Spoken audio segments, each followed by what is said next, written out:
তোমাদের জন্য প্রয়োজন গবেষণা উদ্ভাবন।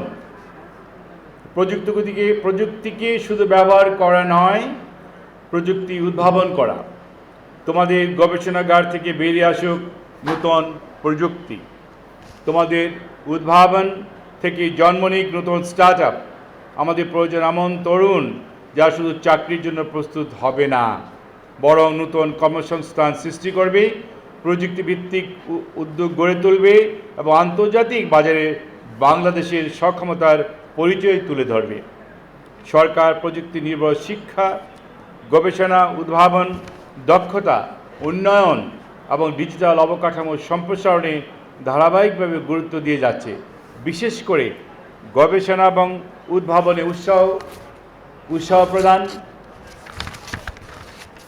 প্রযুক্তি উদ্যোক্তা তৈরি পরিবেশ সৃষ্টি, ইউনিভার্সিটি একাডেমিয়া সহযোগিতা বৃদ্ধি, আর্টিফিশিয়াল ইন্টেলিজেন্স ও ইমার্জিং টেকনোলজিজের সম্প্রসারণ, সরকারি সেবা সহজীকরণ ও সম্প্রসারণ, ডিজিটাল নিরাপত্তা ও সাইবার সক্ষমতা বৃদ্ধি, উদ্ভাবন এগুলিকে স্টার্ট আপের মাধ্যমে সফলতার প্রদান করা হবে।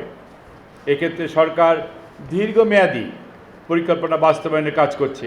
আমরা বিশ্বাস করি প্রযুক্তি নির্ভর উন্নয়নটা যখনই টেকসই হবে, যখন দেশের তরুণরা এর পরিবর্তনের নেতৃত্ব দেবে। তোমাদের জ্ঞান, সততা, সৃজনশীলতা এবং দেশপ্রেমী আগামী বাংলাদেশের সবচেয়ে বড় শক্তি। আমাদের সরকারের মূল লক্ষ্য শুধু প্রযুক্তি মানুষের দোরগোড়ায় পৌঁছে দেওয়া নয়, বরং এমন একটি পরিবেশ তৈরি করা যেখানে আমাদের তরুণরা প্রযুক্তির ব্যবহারকারী থেকে প্রযুক্তির উদ্ভাবকে পরিণত হবে। সেই লক্ষ্যে আমরা কৃত্রিম বুদ্ধিমত্তা, রোবোটিক্স, সাইবার নিরাপত্তা, উদ্ভাবন, গবেষণা, স্টার্ট আপ এবং দক্ষ মানব সম্পদ উন্নয়নে অগ্রাধিকার দিচ্ছি।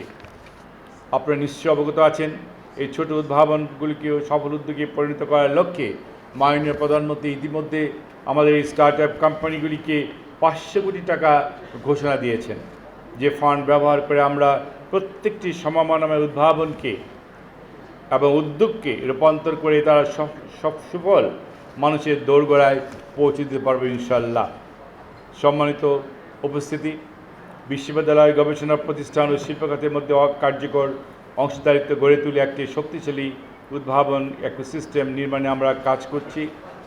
রবো ফিউশন 1.0 এর মতো আয়োজন আমাদের সেই অঙ্গীকারকে আরও এগিয়ে নিয়ে যাবে, বাংলাদেশের তরুণদের প্রযুক্তি নির্ভর ভবিষ্যৎ নির্মাণে গুরুত্বপূর্ণ ভূমিকা রাখবে।